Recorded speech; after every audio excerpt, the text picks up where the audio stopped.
Assalamualaikum warahmatullahi wabarakatuh. Perkenalkan, nama saya Nurul binti Aisyah, NIM 190810201141. Di sini saya akan menjelaskan mengenai marketing plan dari PT Indosemen Tunggal Prakarsa.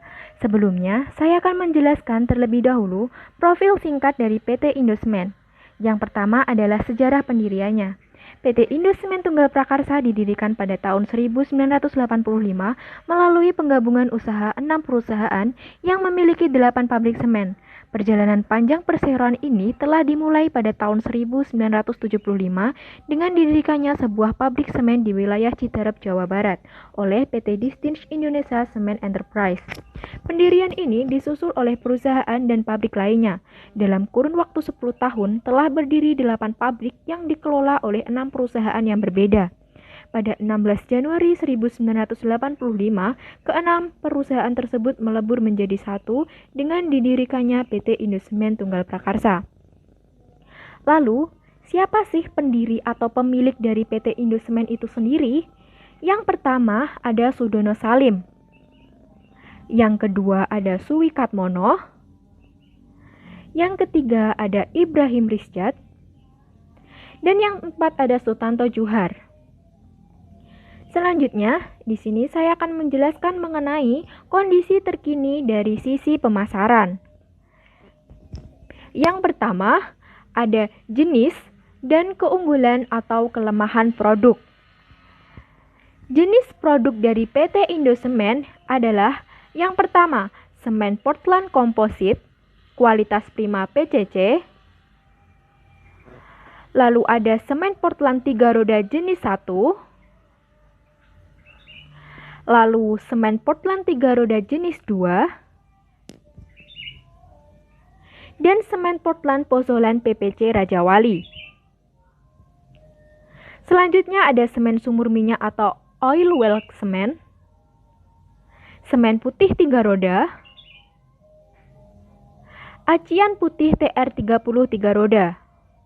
Selain produk semen, PT Indosemen juga memproduksi beton siap pakai dan juga agregat. Selanjutnya di sini saya akan menjelaskan mengenai keunggulan produk.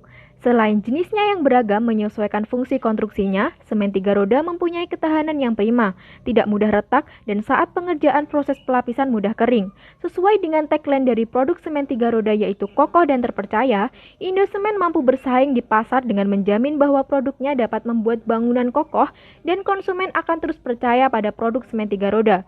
Bukti nyata bahwa produk semen 3 roda unggul ialah saat 3 roda untuk ke-11 kalinya meraih Top Brand Indonesia Award 2017 untuk kategori semen, mortar, dan semen putih dari Frontier Consulting Group.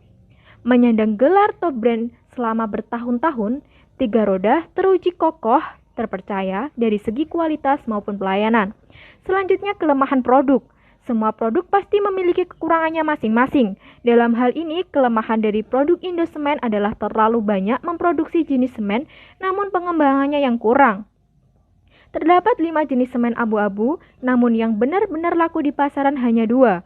Seharusnya PT Indosemen selain memperbanyak produk juga dapat mengembangkan produknya. Selanjutnya saya akan menjelaskan mengenai STP, segmenting, targeting, dan positioning. Segmenting PT Indosemen Tunggal Prakarsa Tbk memiliki 2 segmentasi produksi, yakni curah dan retail, di mana segmentasi ini dipilih berdasarkan karakteristik konsumen, yaitu rasional untuk curah dan irasional untuk retail. Segmentasi ini dirancang untuk memenuhi kebutuhan konsumen dalam hal pemilihan produk semen untuk kebutuhan pembangunannya. Karena ada beberapa produk semen dari PT Indosemen, hal ini dapat memanjakan konsumen. Yang kedua ada targeting. PT Indosemen Tunggal Prakarsa Tbk menetapkan target pasar yang akan dibidik. Tahap ini merupakan kelanjutan dari tahap segmentasi. Targeting atau sasaran pasar untuk produk Indosemen Tunggal Prakarsa Tbk ada 2, yaitu untuk pabrikan dan konsumen untuk proyek. Selanjutnya ada positioning. PT Indosemen Tunggal Prakarsa Tbk dalam hal positioning mampu membedakan produknya dengan produk perusahaan lainnya dengan meluncurkan semen putih, yang mana PT Indosemen Prakarsa lah satu-satunya produsen semen yang memproduksi semen putih. Selanjutnya, saya akan menjelaskan mengenai kondisi penjualan dari PT Indosemen.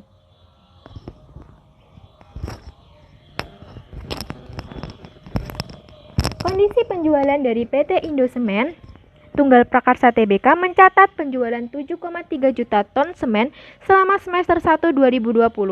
Antonius Marcos selaku Direktur Indonesia. Selanjutnya, saya akan menjelaskan mengenai STP, Segmenting, Targeting, dan Positioning. PT Indosemen Tunggal Prakarsa Tbk memiliki dua segmentasi produk yakni curah dan retail atau SAK, di mana segmentasi ini dipilih berdasarkan karakteristik konsumen yaitu rasional untuk curah dan irasional untuk retail atau SAK. Segmentasi ini dirancang untuk memenuhi kebutuhan konsumen dalam hal pemilihan produk semen untuk kebutuhan pembangunannya. Karena ada beberapa produk semen dari PT Indosemen, hal ini dapat memanjakan konsumen. Yang kedua ada targeting. PT Indosemen Tunggal Prakarsa Tbk menetapkan target pasar yang akan dibidik. Tahap ini merupakan kelanjutan dari tahap segmentasi. Targeting atau sasaran pasar untuk produk PT Indosemen Tunggal Prakarsa Tbk ada dua, yaitu untuk pabrikan dan konsumen untuk proyek. Konsumen proyek menjadi targeting PT Indosemen Tunggal Prakarsa karena semen merupakan komponen penting dalam bangunan, sehingga dibutuhkan dalam pembangunan proyek besar yang banyak dilakukan di Indonesia. Targeting berikutnya adalah pabrikan yang membutuhkan semen untuk membuat suatu produk seperti asbes dan bata ringan. Yang ketiga ada positioning. PT Indosemen Tunggal Prakarsa Tbk dalam hal positioning mampu membedakan produknya dengan produk perusahaan lainnya dengan meluncurkan semen putih, yang mana PT Indosemen Tunggal Prakarsa Tbk lah satu-satunya produsen semen yang memproduksi semen putih. Selanjutnya di sini saya akan menjelaskan mengenai kondisi penjualan. PT Indosemen Tunggal Prakarsa Tbk mencatat penjualan 7,3 juta ton semen selama semester 1 2020. Antonius Marcos selaku Direktur Indosemen mengatakan jika jumlah itu menurun hingga 11,9% atau sekitar 994.000 ton dari semester sebelumnya. Menurut Antonius Marcos, penurunan penjualan itu merupakan bagian dari dampak permintaan semen domestik yang turun cukup signifikan, yakni 7,7%. Antonius Marcos juga mengatakan jika penurunan ini berdampak juga pada penurunan pangsa pasar perseroan dari 26,2% di semester 1 2019 menjadi 26% pada semester 1 2020. Selanjutnya di sini saya akan menjelaskan mengenai strategi pemasaran yang telah dijalankan PT Indosemen. Yang pertama, produk. Dalam hal ini, strategi yang dijalankan cukup menarik karena PT Indosemen mampu menghadirkan berbagai produk semen. Salah satu produk semen yang menjadi keunggulan PT Indosemen adalah semen putih, yang mana semen putih ini hanya PT Indosemen yang memproduksi, sehingga pelanggan dapat memilih sesuai dengan kebutuhannya. Lalu, selanjutnya ada price. Dalam hal ini, PT Indosemen melakukan strategi penetapan harga yang menarik untuk jenis produk semen yang mereka pasarkan, sehingga hal ini mampu menempuh pasar dengan target semua konsumen dengan berbagai keadaan sosial dan ekonomi. Dalam hal ini, PT Indosemen memberikan harga yang berbeda untuk setiap jenis merek produk semennya, sehingga konsumen dapat memilih sesuai dengan kemampuan belinya. Selanjutnya ada place. Kegiatan distribusi PT Indosemen Tunggal Prakarsa Tbk dilakukan dengan dua pola, yaitu single distributor, di mana penyaluran barang ke konsumen hanya mengandalkan satu distributor saja, dan multi distributor, di mana penyaluran barang menggunakan beberapa distributor. PT Indosemen memiliki 13 pabrik di mana banyak distributor yang tersebar di Indonesia. Yang keempat ada promotion. Promosi di PT Indosemen Tunggal Prakarsa Tbk dibagi menjadi dua, yaitu About the Line, di mana promosi dilakukan dengan promosi di toko, billboard, papan nama toko, dan spanduk.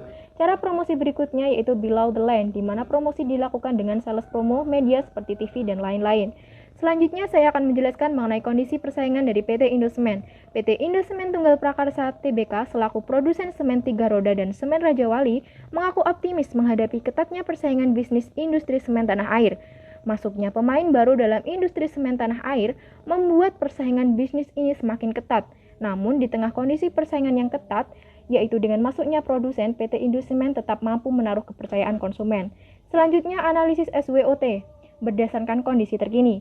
Yang pertama, strength atau kekuatan. Yang pertama, PT Indosemen Tunggal Prakarsa memiliki sumber daya manusia yang banyak dan berkompeten sesuai standar internasional yang diterapkan di seluruh operasional Heidelberg Cement Group. Yang kedua, memiliki brand image yang kuat karena dengan brand image yang kuat akan memudahkan produk untuk masuk ke pasar yang baru.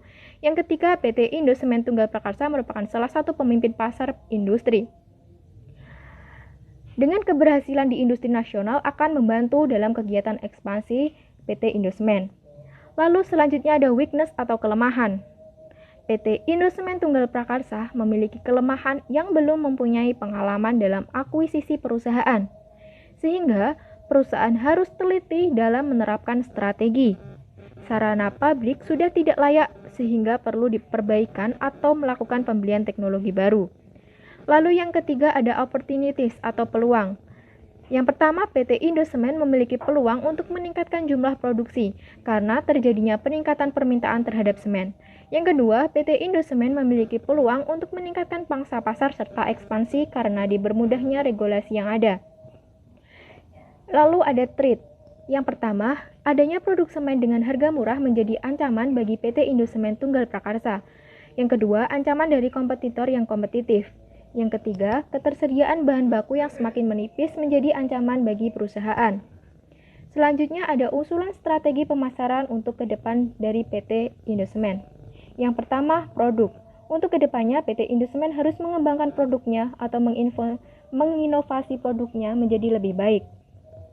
8P yang kedua, price. Untuk kedepannya, PT Indosemen harus mampu mempertahankan strategi harga yang dijalankan saat ini meskipun banyaknya kompetitor yang masuk. Lalu 8P yang ketiga adalah place. Untuk kedepannya agar produk semen PT Indosemen tersebar merata di seluruh Indonesia, hal yang harus dilakukan adalah menambah jumlah distributor di seluruh provinsi di Indonesia. Dalam hal ini akan menjadikan produk PT Indosemen tersebar luas di seluruh Indonesia. Lalu 8P yang keempat, promotion. Strategi selanjutnya yaitu dengan promosi. Agar produknya dapat diketahui oleh banyak orang, PT Indosemen harus melakukan promosi yang lebih baik dan menarik. Lalu, 8P yang kelima ada proses. Dalam hal ini, PT Indosemen harus melakukan pemantauan dan pemenuhan kebutuhan pelanggan. Maka, untuk kedepannya, PT Indosemen harus membentuk tim dengan tujuan mengevaluasi kualitas pelayanan kepada pelanggan baik terkait dengan mutu produk, pengemasan, ketersediaan, pengiriman, atau penanganan keluhan komunikasi atau komunikasi pelanggan dan pelayanan lainnya. Lalu, 8P yang keenam adalah people. Kultur yang baik harus ditanamkan pada tiap pegawai karena ketika suatu perusahaan menawarkan jasa